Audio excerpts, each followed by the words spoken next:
Bruno Geiger, head of the project VET International from Canton Zug, is collaborating with the vocational training company Zug. He's the brainchild behind the English Apprentices project.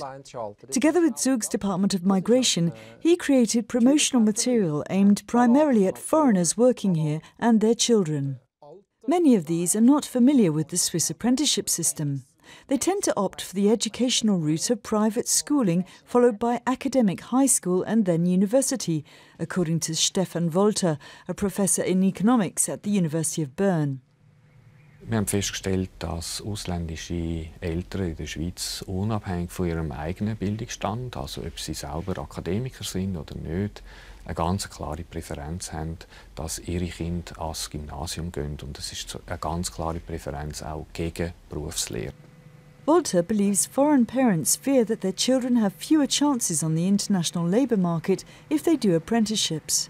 On the other hand, firms that take on apprentices have an interest in their success, as they want to cover their training costs. Qualitativ kann man natürlich mit so einer Massnahme etwas gegen den Fachkräftemangel machen, weil die Ausbildung dann der Wirtschaftsrealität besser entspricht von gewissen Firmen und somit die Firmen eher dann auch in der Schweiz würden geeignetes Personal finden und weniger müssten im Ausland Personal suchen und rekrutieren.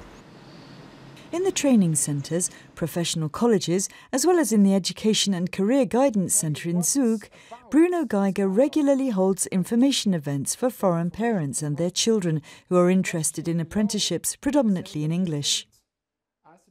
I didn't know that you could move on from an apprenticeship to higher education, so this is quite new for me. The whole system was quite new for me. Like I said, they have a vocational system in America, but it's not so advanced or expanded like it is here in Switzerland. So vocational training can be a perfect choice for foreign children, but their German has to be up to scratch, according to Cornelia Mattis, Zug's deputy manager. The German has to be quite high, so it has to be mother tongue level, and this makes it extremely difficult for expat children whose German is not good enough. It's been easier to find German mother tongue Swiss apprentices with excellent English skills, looking for the chance of a career in an international company or in a Swiss company with international activities. Zug found places for a first batch of 6 students in 2015. Bruno Geiger had to persuade international companies unfamiliar with the apprenticeship system that taking on trainees in English was in their best interests. This is to be honest, quite a hard task because they don't know about the dual education system in Switzerland. So you have to convince them mostly through Swiss employees who already know how the system works. And then as soon as they are interested, because they know the benefit of them, because it's also cost, the costs aren't that high, and then we train them how to do this practical training. Zug has so far organised apprenticeship training for Johnson & Johnson, PricewaterhouseCoopers and Glencore. There are also 2 other financial institutions taking part. Johnson & Johnson, with its headquarters in Zug, has welcomed the English apprenticeship scheme. Es sind natürlich Abteilungen, wo 80% nicht Schweizer sind, wo danach kein oder sehr wenig Deutsch reden. Das heisst, dort wird es einfach schwierig, dann auch einen Lehrling zu platzieren. Und jetzt mit dem internationalen Modell haben wir einfach viel mehr Möglichkeiten, dass dann das auch Nicht-Schweizer einen Lehrling betreuen und ihn in der Praxis begleiten können. Cornelia Mattis explained what the training entails for the youngsters. It's not solely academic, but it's practical training as well, or a combination with practical training and schooling. And I think this is a factor to success. We spoke to some of the English language IT apprentices and their trainers. We have 61 different, from 61 different nations, we have people here. So in many teams, English is the only option.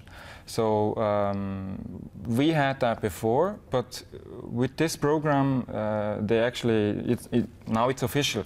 Their English doesn't have to be perfect. It only needs to. They need to be able to explain something or understand what I'm explaining in English. And you have to go through them one by one. I'm from the Philippines, and then I moved here to Switzerland because of my parents. So I live here now for 3 years. I can speak better English than German. So your task is actually to find out what does it mean. It's easier for me to understand the lesson. There are many different cultures in the classrooms. One is from the Philippines, one is from UK, other ones are from Korea.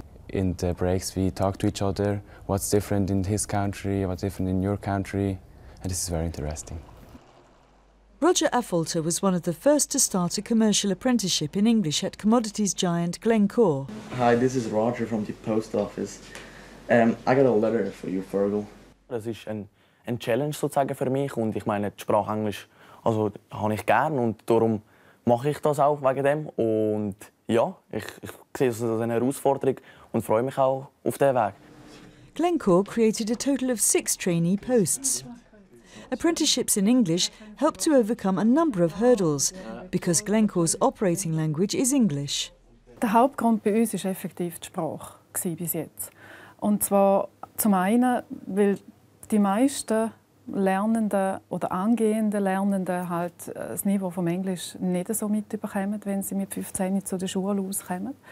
Und auf der anderen Seite brauchen wir ja interne Betreuer, Betreuerinnen, Praxisbildner, Praxisbildnerinnen, wo wir eigentlich nach der Person, nach den fachlichen Fähigkeiten können auslesen und nicht, weil sie jetzt gerade die deutsche Sprache perfekt beherrschen. To start speaking to each other for a few minutes and presenting your ideas to each other. As part of professional traineeships, English skills are also refined. The teachers have to speak good business English, but this is also practiced outside English lessons. Es ist wirklich speziell, dass sie Wirtschaft hauptsächlich auf Englisch haben. Sie haben Sport auf Englisch und IK auf Englisch, Informatik. Dort sind die Lehrmittel so weit wie möglich Englisch und die Lehrer reden mit ihnen Englisch und sie müssen natürlich dann auch selber Englisch reden. Und das ist schön daran, dass sie es dann eigentlich automatisch lernen. Michelle Beck is an English language commercial apprentice at Roche Diagnostics. I'm on the expert assistant team, and we are assistants of about 200 people. So we do the entry when new people come to our company, or we do the expenses, we book travels, stuff like that. You have to work for 8 hours, and then you have to study at home, because you have the homework and all the tests and stuff. What does the future hold for these trainees? Well, I would like to go and work abroad. Yeah, that's kind of my goal. Any particular countries or places? Maybe the US. Yes. If I work at informatic engineering, I would work for an international firm, not for a tiny one that only works in Switzerland. The trainees are being primed for work in an international context, but they don't necessarily have to go abroad when the 3 to 4 year apprenticeship is over. Heutzutage ist ja die Schweiz nicht nur die Schweiz, sondern die hat auch einiges an internationalen Daten und von dem her ist beides offen. Ja. At Johnson & Johnson there are now 14 apprentices in business administration. Ich bin überzeugt, dass wir da sehr viel Potenzial haben und dass das unserem Betrieb wirklich auch hilft. Leute, die auch Praxiserfahrung haben und nicht nur, wie es halt zum Teil vom Ausland ist, mit Uni-Abschluss.